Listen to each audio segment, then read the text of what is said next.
मैं उस देश का नागरिक हूँ जहाँ सम्राट अशोक जैसा राजा था। मैं उस देश का नागरिक हूँ जहाँ डाल डाल पर सोने की चिड़िया को पाया जाता था। मैं उस देश का नागरिक हूँ जिसे अपने सुख के पहले इस संसार का सुख नजर आता था। परम सम्मानीय मंच, विराजमान समस्त अतिथियों को मेरा सादर प्रणाम और रोटरी क्लब के समस्त मेंबर्स को मेरा जय हिंद। मेरा नाम मयंक साहू, मैं रविन्द्रनाथ टैगोर विश्वविद्यालय के कृषि संकाय का छात्र हूँ, राष्ट्रीय सेवा योजना का स्वयं सेवक हूँ और बड़े ही गर्व के साथ आज यह कह रहा हूँ कि रोटरी क्लब का न्यूली फॉर्म प्रेसिडेंट भी हूँ।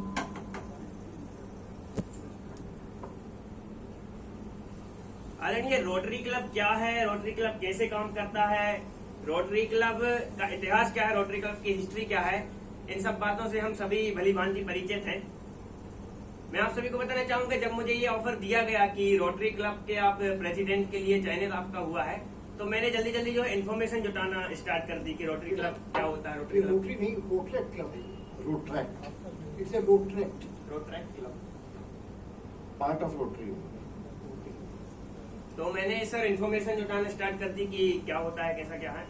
तो सर एक बात तो क्लियर समझ में आ गई कि रोटरैक्ट क्लब और एनएसएस, नेशनल सर्विस स्कीम, एक ही सिक्के के दो पहलू हैं।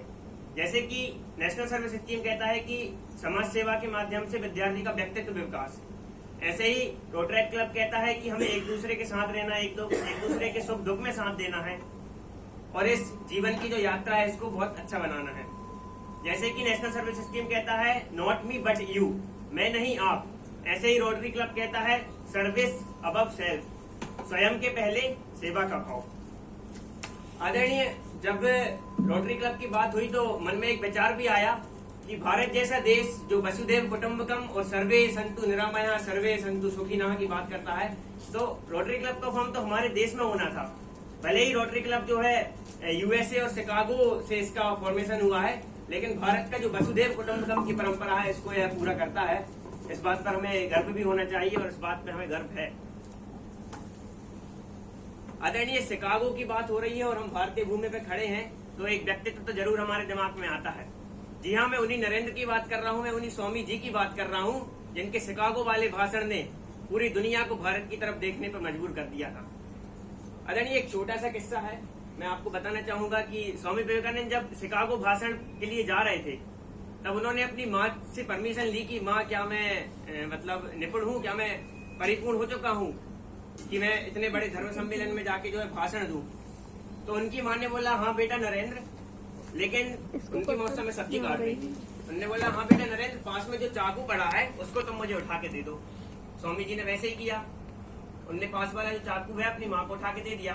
तुरंत उनकी माँ का जवाब आया कि हाँ बेटा, तुम बहुत निपुण हो चुके हो और तुम बिल्कुल परफेक्ट हो कि तुम जाके धर्म सम्मेलन में समाज सेवा के काम आ सकते हो, धर्म सम्मेलन में जाके शिकागो में इतना विश्व स्तरीय भाषण दे सकते हो।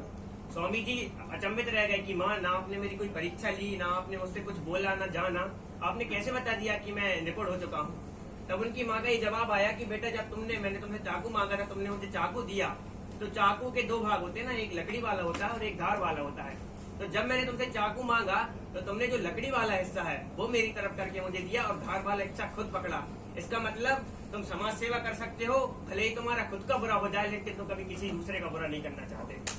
ऐसे स्वामी विवेकानंद हमारे देश में पैदा हुए, हमें गर्व होना चाहिए। अरे स्वामी विवेकानंद की बात आ रही है तो महात्मा गांधी, उनके गुरु की बात करूंगा। एक उनका किस्सा भी बहुत प्यारा मुझे याद आता है। गांधी जी जो है विदेश में ट्रेन से कहीं जा रहे थे, तो ट्रेन से जो है उनका जूता ट्रेन के बाहर गिर गया। पास में बैठे एक विदेशी ने पूछा कि बापूजी, आपका जूता बाहर गिर गया है।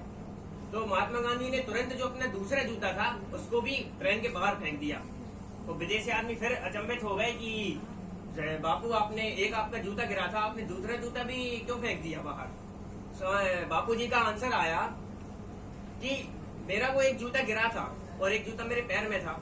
यदि मैं इस जूते को नहीं फेंकता तो ना तो ये जोड़ी मेरे काम की रहती और वो जूता गिरा है वो भी किसी काम का नहीं रहता। इसलिए मैंने तुरंत वो दूसरा जूता भी फेंक दिया, जिससे जिस किसी को भी मिले कम से कम वो उसके काम आए।